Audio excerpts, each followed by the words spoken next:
Olá, e a gente tem a grata satisfação em continuar esse diálogo franco com o governador Geraldo Alckmin, que nos honra aqui com a presença. Gravamos de um domingo, estamos gravando para o outro e continuando a conversa com o governador a respeito de assuntos tão importantes para toda a nossa região e para o Estado, porque afinal de contas o senhor é governador dos brasileiros de São Paulo, né, de todos eles. Governador, eu gostaria de comentar consigo o seguinte: esta feita, há um ano e pouco atrás, o senhor disputou o governo e venceu as eleições, na verdade, contra tudo e contra todos, que existiam até forças internas no próprio partido, etc. e tal, que não advogavam essa sua candidatura, nós sabemos disso. Aliás, recebi aqui no Diálogo Franco o senador Aloysio Nunes, né, que era também candidato a candidato, depois recuou, enaltecendo os seus méritos, etc. e tal. A minha pergunta é a seguinte: é possível governar sem amarras? Porque o senhor foi eleito pelo povo de São Paulo, né? O senhor falava aí das amarrações partidárias, dificuldade, número de partidos. Como é que é isso? Dá para exercer conforme o senhor gostaria em favor de São Paulo ou não? Olha, Carlos, primeiro agradecer de forma reiterada o convite para voltar aqui ao Diálogo Franco e poder ter essa oportunidade de conversa com toda a região do Vale do Paraíba, do litoral. É possível, sim.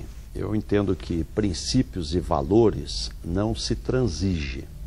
Agora, da mesma forma, seria muito melhor para a presidenta Dilma não ter 23 partidos na Câmara Federal. Em São Paulo, não ter 16 partidos na Assembleia Legislativa. Seria mais fácil. Mas mesmo com essa fragmentação partidária, eu entendo que sim.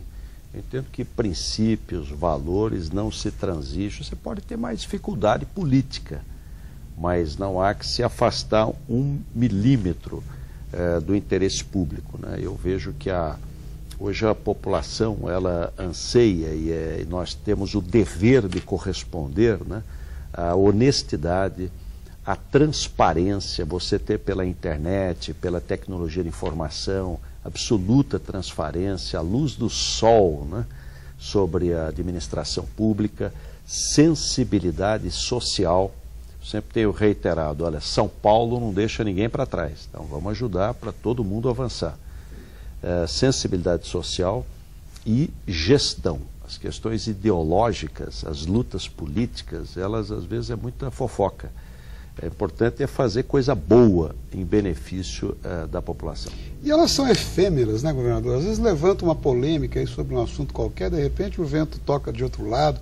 O objetivo em manter essa sua linha, eu acho que certamente São Paulo reconhece isso. Mas a minha pergunta, eu ainda quero focar no seguinte: as chamadas alianças políticas, elas não fragilizam o governo? O executivo não se torna, de alguma forma, refém do legislativo? Qual a sua visão sobre isso? Olha, o legislativo se fortaleceu, né? Eu fui constituinte em 1988 e até a nova Constituição brasileira, o legislativo também era meramente homologatório, né? Especialmente no período militar.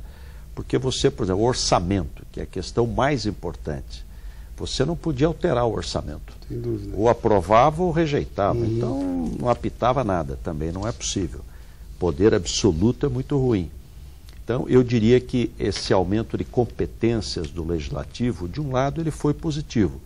Agora, é preciso ser rápido, porque a sociedade moderna, ela é a marca do nosso tempo, é a velocidade da mudança. As mudanças são muito rápidas, então você precisa responder de forma rápida. Dá mais trabalho, né? A democracia é sempre mais trabalhosa. Sem dúvida. Veja, mas é importante essa repartição de competências. Eu insisto no tema, primeiro porque eu acho que é de grande interesse para toda a população, né, e os telespectadores que nos assistem. Segundo, porque a gente conhece a sua linha de ação, né, uma linha reta, uma linha de conduta ilibada, sem dúvida nenhuma, a história mostra isso, etc. e tal. Mas vamos falar da reforma política tão necessária. Na sua opinião, por que ela não acontece? A quem interessa o status quo? Quer dizer, se fala há quanto tempo em voto distrital, por exemplo, a gente vê esse fenômeno que o senhor falou, é verdadeiro mala preta aí que sai pelo interior comprando a própria eleição. Quer dizer, o número de partidos, essa proliferação, a quem interessa manter isso? Qual é o segredinho dessa história, governador? Alguém precisa dar um empurrão. E aí eu que tenho procurado colaborar com a presidenta Dilma e não tenho nenhuma reclamação, ela tem sido absolutamente correta com São Paulo. Inclusive elegante, né, governador? Exatamente. Eu acho que se perdeu esse primeiro ano nas chamadas reformas constitucionais, que você deve fazer no primeiro ano. E quais seriam? Vou citar duas aqui. Reforma tributária, que o Brasil é um emaranhado tributário, de custo muito elevado para as empresas, é muito elevado o custo. Para simplificar o modelo, reforma tributária e reforma política. Infelizmente não avançaram. E a reforma política, ela piora a política, porque imagine alguém candidato a deputado. Hoje, você pode ser votado nos 645 municípios do estado de São Paulo. Verdade. Então, quem leva a vantagem? Primeiro, quem está na mídia. Quem foi o deputado mais votado do estado? Tiririca. Quem foi na outra? Clodovil, televisão. Chalita, né, a votação. Chalita, televisão. Quem está na mídia. Segundo, corporações, sindicatos, igrejas, grandes corporações. Recurso financeiro, dinheiro. Então eu diria que o voto distrital simplificaria tudo isso. Qual a minha sugestão? Mas a quem interessa manter o status quo, governador? Mas qual a minha sugestão? Quando você tem uma situação muito difícil para resolver, faz em partes. Não dá para fazer tudo, faz uma parte. Vota uma coisa, por exemplo, acabar com coligação proporcional. Só isso, já ajuda. Ou diz, olha, não vai vigorar para a próxima eleição. Vai vigorar só em 2018. Mas chega lá. Está estabelecido. É melhor do que não fazer nada.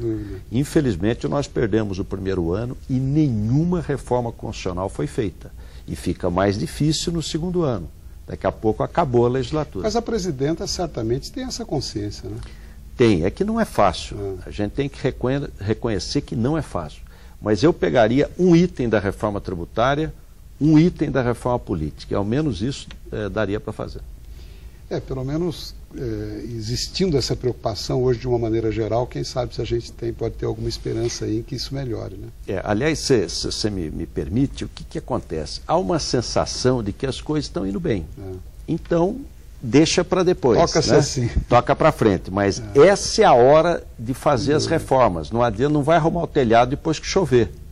Tem que esperar esse bom momento para fazer as reformas. Não pode fechar a porta depois que o ladrão entra. Eu vou pedir mais um minutinho de licença, a gente vai para um breve intervalo e já volta. Continue conosco. Até já.